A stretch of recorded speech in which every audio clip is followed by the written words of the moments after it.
अरे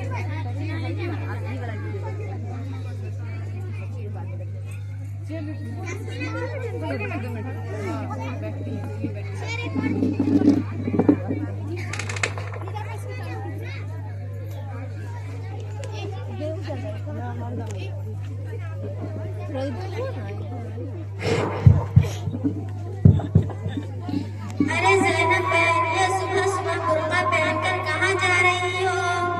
सब समझती हो फिर भी सवाल करती हो। देख नहीं रहे मेरे हाथ में कुरान है। मैं तो तुम्हें हुस्न अखलाक वाली समझती थी। मैं समझी नहीं। अरे बहन, ये तालीम तो पुराने ख्याल की है। तुम देखती नहीं हो दुनिया कहाँ से कहाँ पहुँच चुकी है। आखिर तुम कहना क्या चाहती हो? अरे बहन, उस तालीम से नहीं तो डिग्रियाँ मिलती है और नहीं नौकरी मिलती है, तो फिर जिंदगी में आगे चल के बड़ी परेशानियाँ उठानी पड़ती है। अरे बहन, तौबा करो तौबा, अल्लाह की जात को भूल कर ऐसी बातें करती हो। ओफो बहन, आप तो बुराई मान गई। मेरे कहने का मकसद ये था कि तालीम से नहीं तो डिग्री मिलती है और नहीं नौकरी मिलती है, तो फिर जिंदगी गुजारने के लिए रोजी रोटी का मसला कैसे हल होगा? अरे बहन, तुम तो पढ़ी लिखी होकर भी जहानत में बातें करती हो। आओ मैं बैठ कर तुमको समझाती हूँ। अगर रोजी रोटी का मसला डिग्री और नौकरी पर होता तो सारे जाहिल भूखे हैं। अगर रोजी रोटी का मसला अक्ल और होशियार पर होता तो सारे पागल भूखे ही मर जाते। लेकिन ऐसा नहीं है। अल्लाह ताला हर एक की रिस्क की जिम्मेदारी अल्लाह ताला पर है। वो जिसको चाहे बेहिसाब रिस्क दे और बेहिसाब दौलत दे। अल्लाह ताला तो एक जगह साफ साफ फरमाता है कि क्या है, जरा हमें भी बताओ। उफ, वो बात तुमको पता नहीं। अल्लाह ताला फरमाता है कि हर एक की रिस्क की जिम्मेदारी मुझ पर है, चाहे वो किसी भी जात का हो। फिर रिस्क की जिम्मेदारी अल्लाह पर है, तो डिग्री और नौकरी पर भरोसा करना नादानी और जहालत नहीं तो फिर क्या है?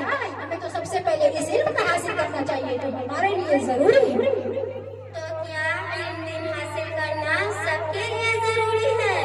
इल्म दीन का हासिल करना हर एक के लिए जरूरी है। आप सल्लल्लाहु अलैहि वसल्लम ने इरशाद फरमाया, इल्म हासिल करना हर मुसलमान मर्द औरत पर फर्ज है। इल्म हासिल करो, खा तुम्हें चीन तक ही जाना क्यों न पड़े और कितनी ही दुश्वारियां उठानी पड़े, इल्म हासिल करो।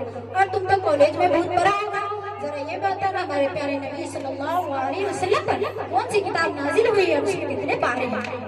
मुझे दीन के मामले में कुछ मालूमात नहीं है। मुझे नहीं मालूम कि हमारे नबी करीम सल्लल्लाहु अलैहि वसल्लम पर कौन सी किताब नाजिल हुई है और उसमें क्या क्या है। अस्तगफिरुल्लाह, अफसोस है अफसोस तुम पर और तुम्हारे माँ बाप पर कि तुम्हें ये भी मालूम नहीं कि बेनमाजी और बेरोज़गार का आखिरत में क्या हाल होगा। सल्लल्लाहु अलैहि वसल्लम पर कुरान मजीद नाजिल हुई है। तुम बोल कर हमें और ज्यादा शर्मिंदा ना करो। असल में ये कोताही मेरे माँ बाप की है। उन्होंने हमें स्कूल में तो खूब पढ़ाया लिखाया और खूब रुपया लगाया, लेकिन दीनी तालीम से बिल्कुल महरूम रखा। अल्लाह तुम्हें हमेशा हमेशा अच्छा रखे। अच्छा हुआ कि तुमसे मुलाकात हो गई तो मालूम है कि हम मुसलमान हैं और हम पर क्या क्या चीज फर्ज है। बहन, मैं तुम्हारा ये एहसान कभी नहीं भूलूंगी। अरे फातिमा बहन, इसमें एहसान की क्या बात है? नबी करीम सल्लल्लाहु अलैहि वसल्लम ने इरशाद फरमाया, दीन की एक भी बात मालूम हो तो दूसरे तक पहुंचाओ। और हदीस में भी आया है, बल्लिगु अन्नी वलौ आया, दीन की बात दूसरों तक पहुंचाओ। हाँ, एक बात क्यों ना हो, बहन, दीन हासिल करने से और उस पर अमल करने से अल्लाह ताला खुश हो जाता है। और अल्लाह ताला जिस बंदे बंदी से खुश हो जाते हैं उसे जन्नत में दाखिल कर देते हैं। जन्नत वो क्या है? जन्नत एक बहुत अच्छी जगह है। उसमें बड़े बड़े मकानात हैं, बड़े बड़े दरख्त हैं, उसमें हर तरह के फल हैं। उसमें जो जन्नती लोग होंगे उसमें हमेशा खाएंगे और हमेशा आराम से रहेंगे। ये तो बहुत बड़ी खुशखबरी है। हाँ बहन, इससे बड़ी खुशखबरी हमारे लिए क्या होगा कि अल्लाह ताला हमसे खुश हो जाए और हमें जन्नत में दाखिल कर दे।